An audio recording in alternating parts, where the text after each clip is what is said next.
What's going on? Welcome to the To Be Alive podcast.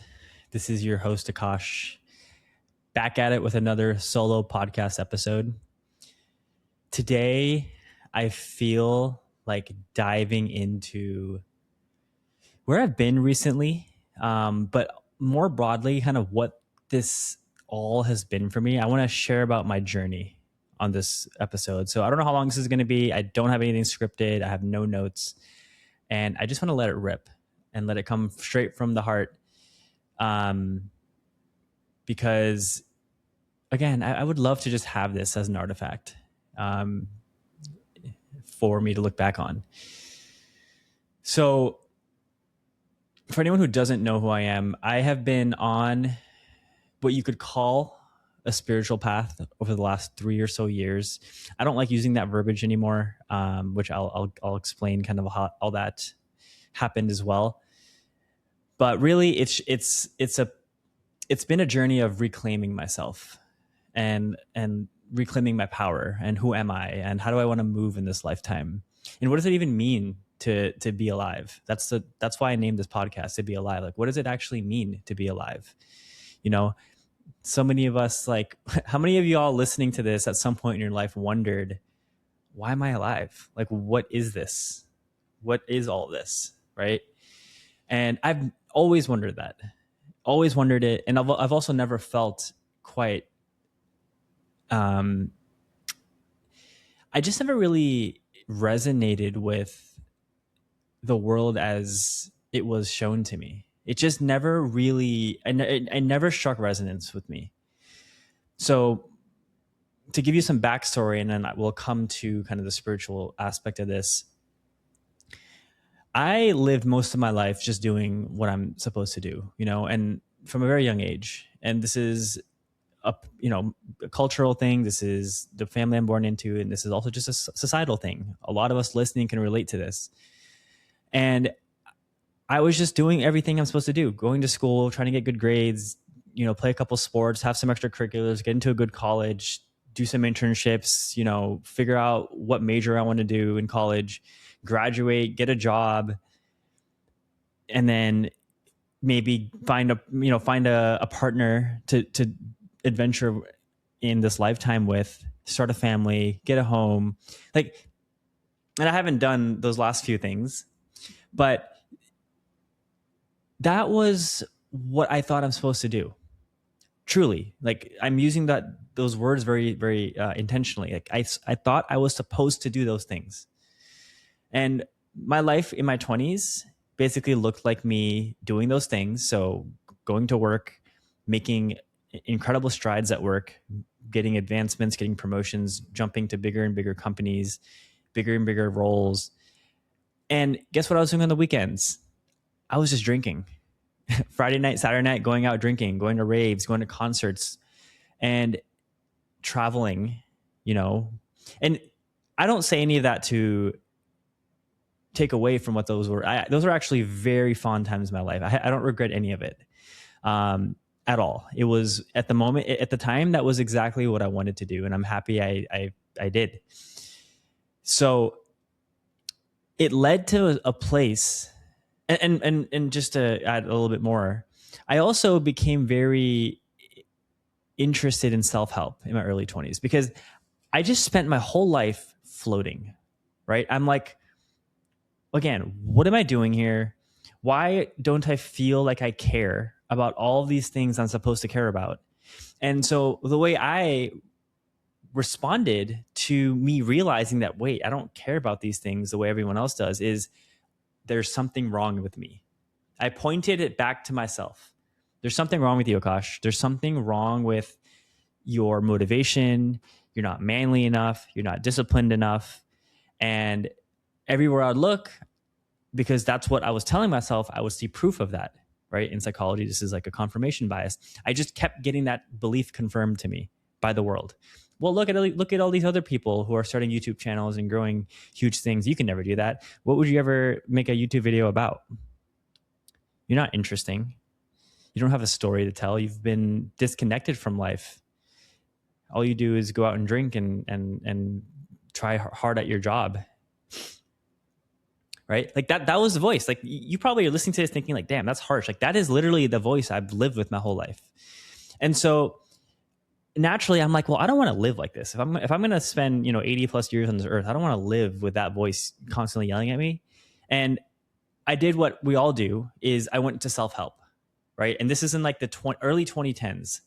I started to get really into the self-help world, try to understand like, okay, my dad would always tell me like, we have like the sphere of influence. These are the things that we can influence in our life. And then there's everything outside of that, which we cannot influence. And there's no point stressing about what is outside of our immediate sphere of influence, right?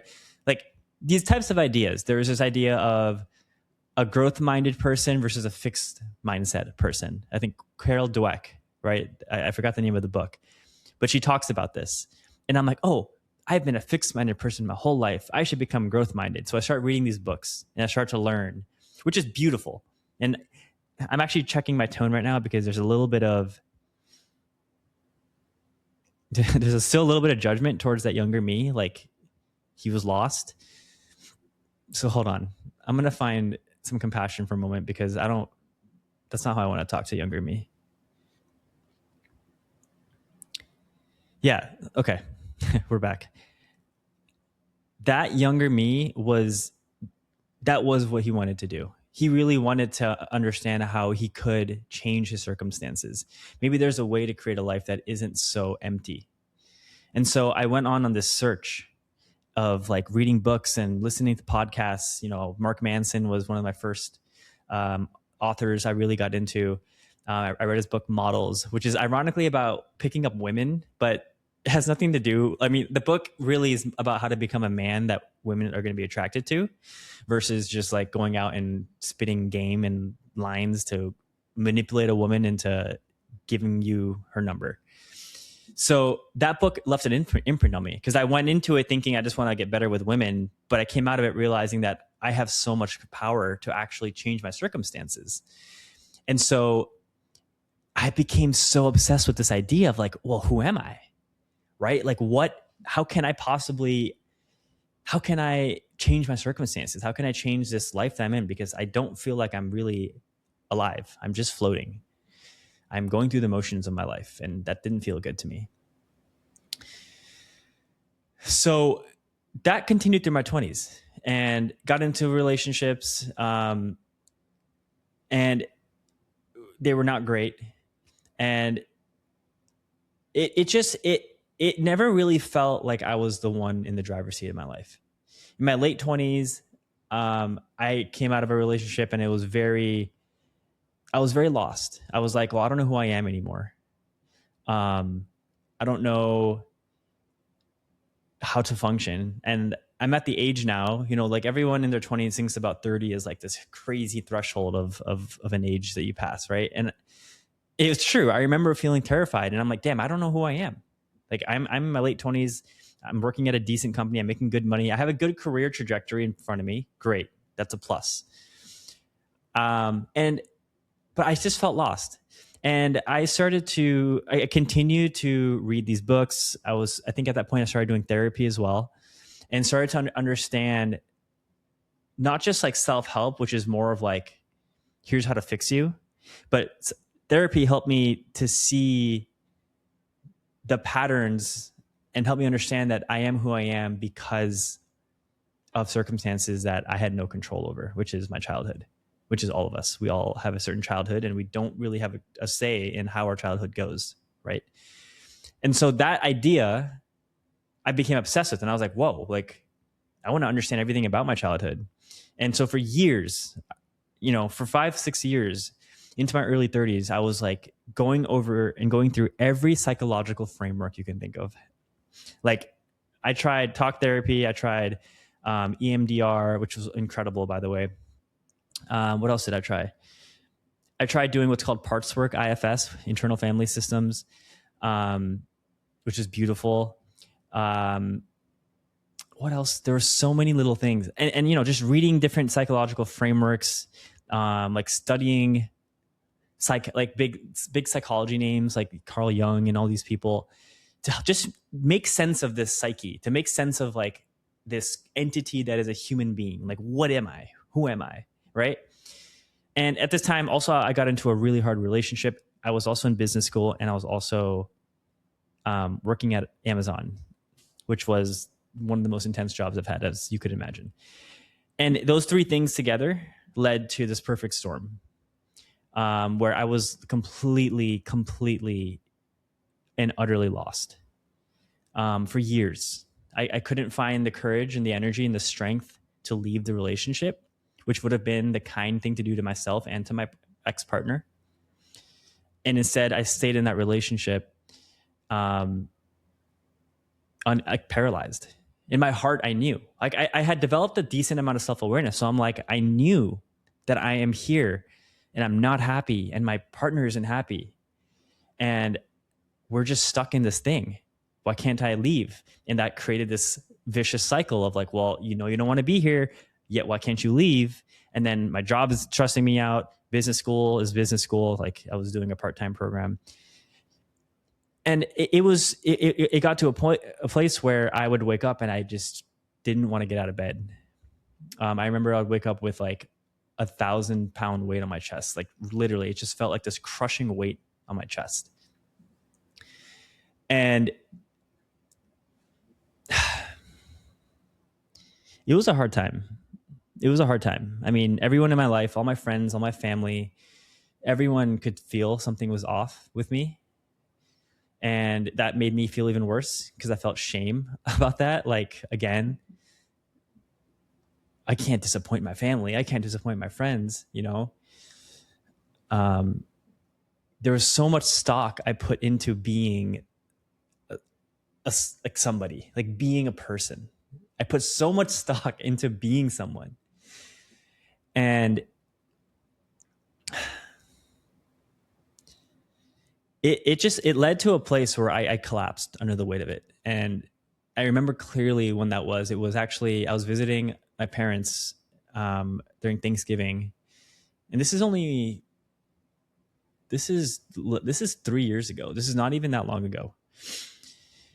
And I felt utterly useless and lethargic. I didn't want to talk to anybody. It was my low point. Like, I don't know if I've ever been like clinically depressed, but that was probably the closest I ever got. But I was some kind of depressed. And it got to a point where I was searching so hard for a way out of this. At that point in the relationship, we were trying to, we're doing couples therapy. We're finding all the therapy articles you can think of how to like fix, really, really toxic relationships. And, in a weird way, like, we both wanted it to work in the ways that we knew how. So it's not like there was, in hindsight, there was actually a lot of love. It just, we weren't seeing the love that existed in that relationship. It was like obscured by all of this,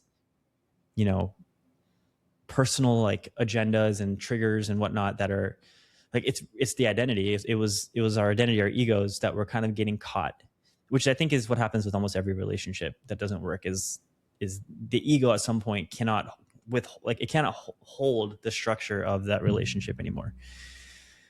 Anyway, it led to such a low point for me that I started to like just desperately search for answers. I mean, I remember like there was a difference in the way I would look for these answers. Like, it was no longer like, oh yeah, let me go see what this book says or what that book says. It was like, somebody please help me. Like, there has to be an answer. There has to be an explanation for why I am in this thing. And then I got an answer. It was the most unexpected answer. To this day, I don't understand how this came through to me. So before I tell you what happened, I grew up completely atheist, or not atheist, but agnostic. I didn't believe in gods. I didn't believe in anything in this realm. Like, to me, it just didn't make sense. Like, there's no proof, so how can I believe it? It just didn't make sense. Like, it was just so far in my conscious experience that like I can't even begin to explain. I wasn't against it. I was always like, I don't know, I don't know. Yeah. Until this moment where I was binging YouTube videos trying to again understand what's happening, and I came across this channel, Healthy Gamer GG on YouTube. I'm sure some of you listening know this. And the person that runs the channel, Dr. K, he just really quickly, he is a psychiatrist, trained at Harvard, and also spent many years training with a yogi in India. So he understood this kind of Eastern spiritual way of seeing the world and seeing reality while he was learning the Western model. And basically, and he didn't say this directly, but I connected the dots as he was speaking, that the Eastern way of seeing things and the Western way of seeing things are actually the same. The Western way of seeing things is like evidence-based. So like, it's like we have to prove it for it to be real and accepted. The Eastern way is you don't need proof. You just need to go within, and everything reveals itself through your own experience. And that's not going to make sense to someone who doesn't understand what I'm saying. So that's okay. But science is basically proving the things that mystics have known for a long time. And that's the whole game. But there is a certain threshold that science, I do not think personally, will ever be able to cross with it. Regardless, it was presented to me in such a way that it made spirituality, I'm air quoting that for a reason, it made spirituality accessible. It made it real to me. Because why would someone who's trained at Harvard, like what's it, he has no agenda. He's not trying to like, sell. He's not what's the phrase? A snake oil salesman, whatever the phrase is. You know what I mean? Like he's not out here just trying to scam people. Like this man has a legitimate practice. Like if you watch his videos, like he has a very, very unique way of articulating the conundrum of the human experience through the psychological lens and now the spiritual lens. The moment that became clear to me, something in my body changed. Like I felt receptors turn on. Like I don't know how to explain this in words, but like it wasn't anything I'd ever felt before. It was like literally something in me turned on. And I became so hungry to understand what this was. I don't know why. I was like, what was that? That felt more real to me than everything I had experienced in my life up until that point. Everything. That's how like it felt so real. I can't make this up. And if someone who's listening has been through this, you'll know what I'm talking about. Like it's beyond the mind. And I started to devour all kinds of spirituality. Like I first went on this guy's channel and like binged all of his spiritual videos. Started to learn about Hinduism, which is obviously what he was like kind of drawing from. I started to read. First I started to follow this one guru. His name is Paramahansa Yogananda.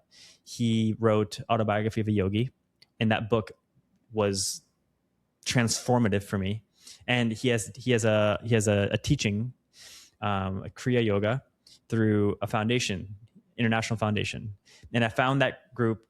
The temple happened to be in LA, and I basically went to the temple and I became familiar with it, and I started to take the teachings.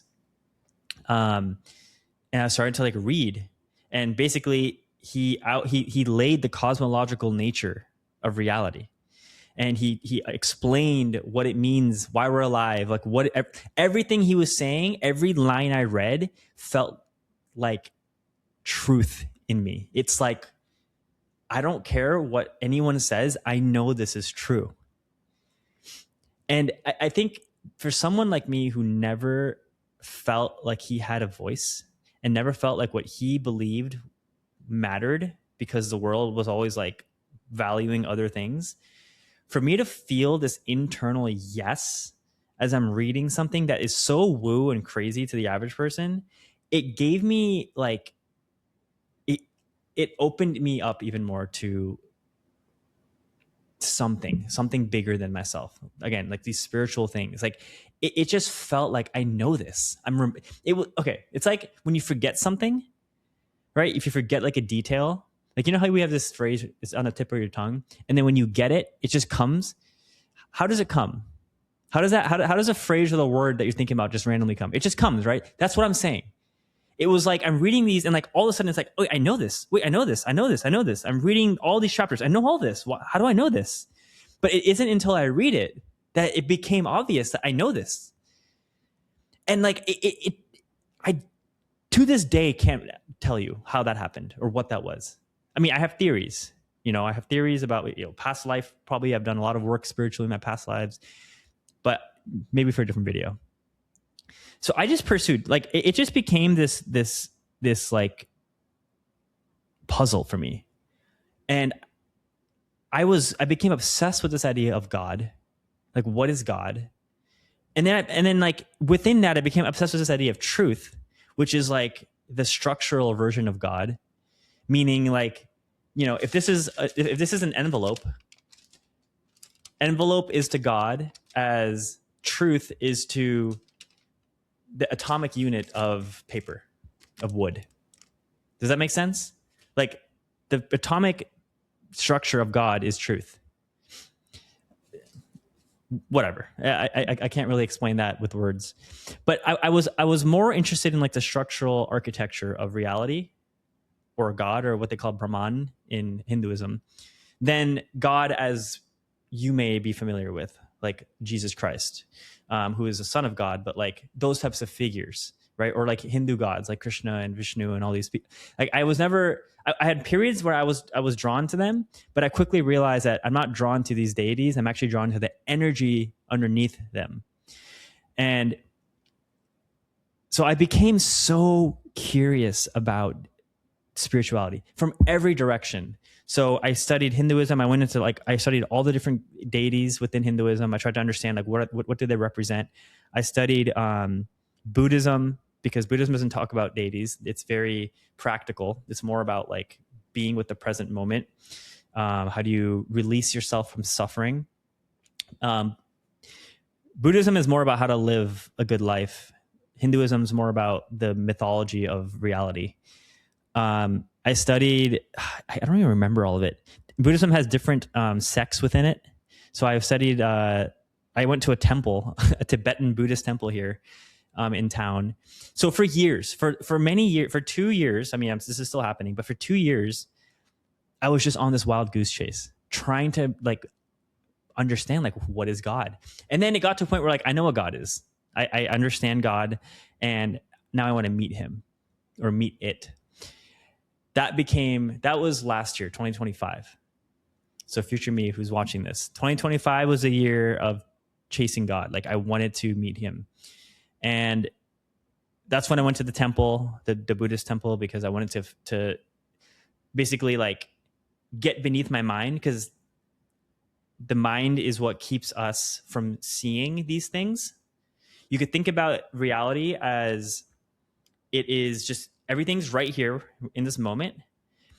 The only thing that's keeping us from perceiving it all is the mind, because the mind is running programs and stories every moment we're alive, and we're buying into those stories so deeply that we are unable to perceive anything beyond it.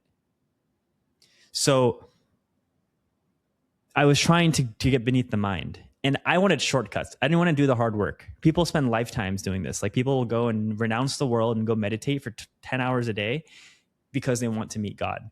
And I was like, nah, I don't want any of that. I don't want any of that. I want to meet him now. And I read the Bhagavad Gita. I read like the Laozi. I read all these spiritual books, which are, you can't see, but there's a little bookshelf over here. Power of Now, Map of Consciousness, all these books about spirituality in different lenses. And nothing satisfied the itch. I was like, no, this is not it. This is not it. This is not it. This is not it. I went and even got initiated into the Ramakrishna order, which is, Ramakrishna was a mystic in the 19th century in India, and he was believed to be a direct reincarnation of, I believe, Vishnu.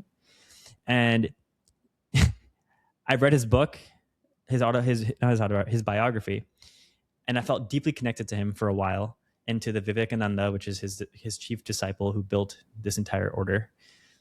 I went and got initiated. I went and did a whole like puja with this guru, and I practiced the mantra for a while, and then it didn't feel right. It didn't stick. And something in me was always saying like, trust this, even if you're breaking the rules.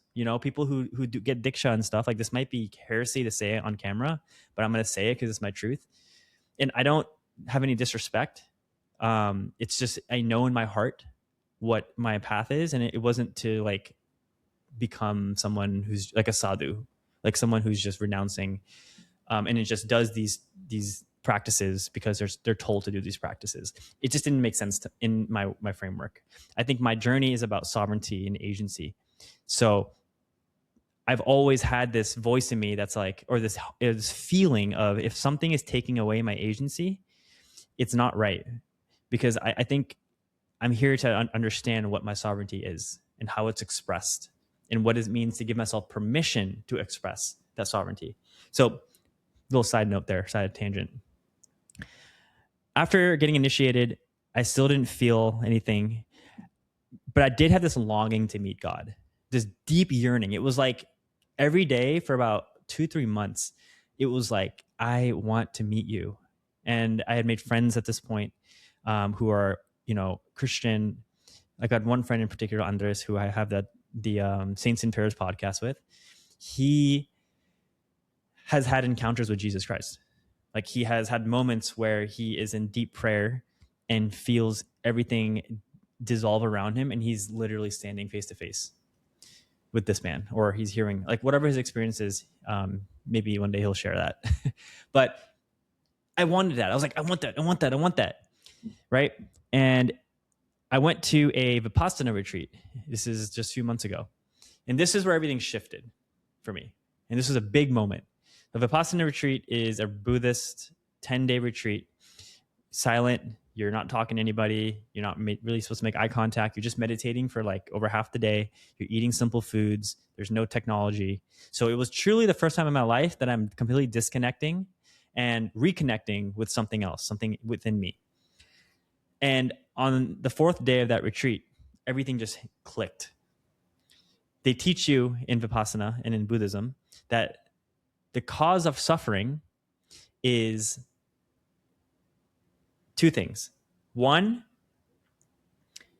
clinging to the present moment. So if we're enjoying something right now, we cling to the enjoyment. We don't want it to leave. And that creates suffering.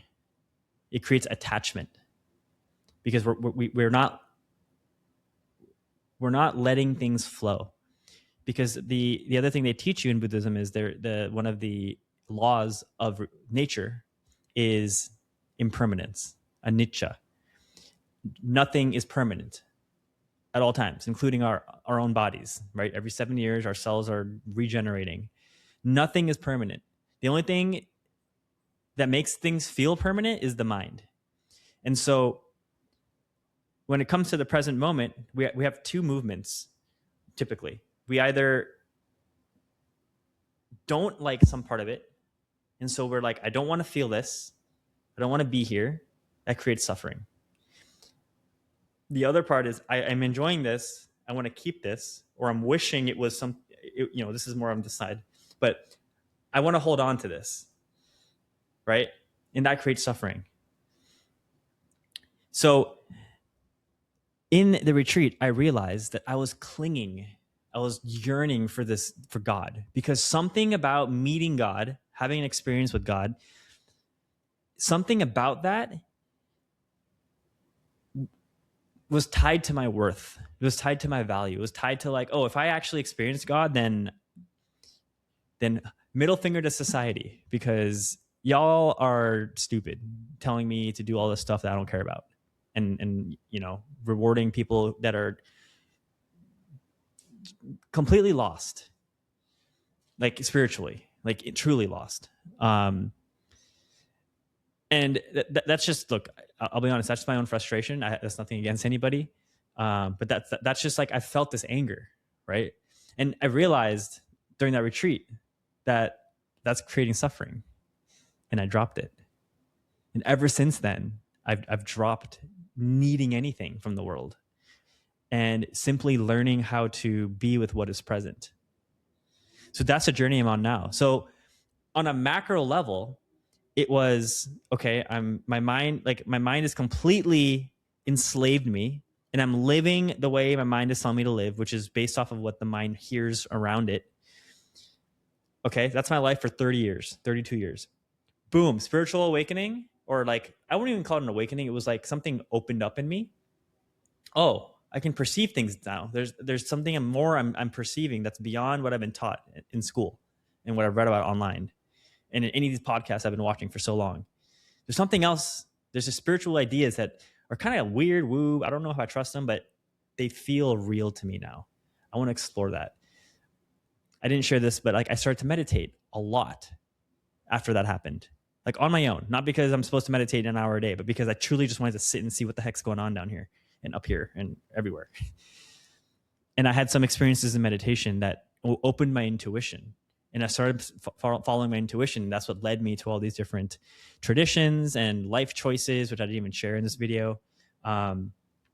Leaving my life behind, moving halfway across the country, because of people and meeting others who are also on a path like this, seeing how their lives have played out. And all of this has just been me learning how to trust who I am and move to my own rhythm. And what does my rhythm look like? What does it look like expressed? Like me coming on here and talking is part of that. You know, it's like this would have been impossible for me to do not that long ago. So it was, okay, spiritual receptors open, follow the breadcrumbs, intuition's telling me things.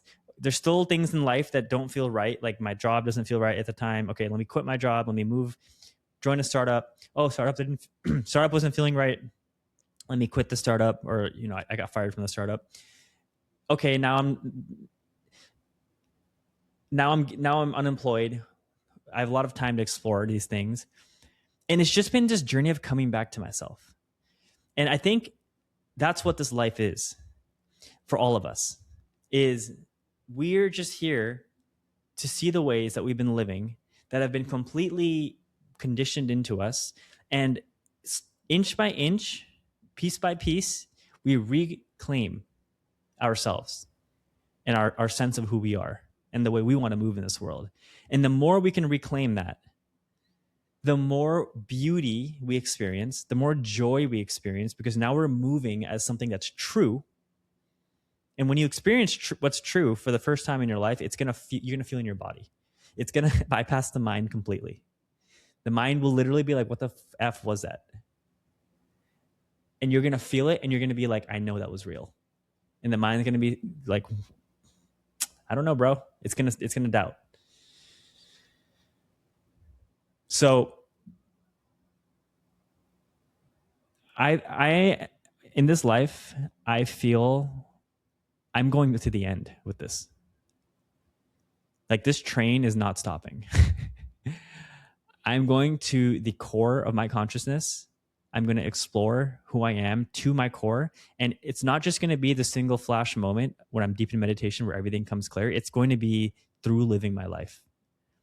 Through everything I do, I'm reflecting. How does this feel in my body? I am awakening spiritually, and I'm moving towards this idea of oneness or non-duality, which is the true nature of reality. I'm moving towards that through the world. I do not want to renounce the world. I do not want to go into a cave. I do not want to go become a monk.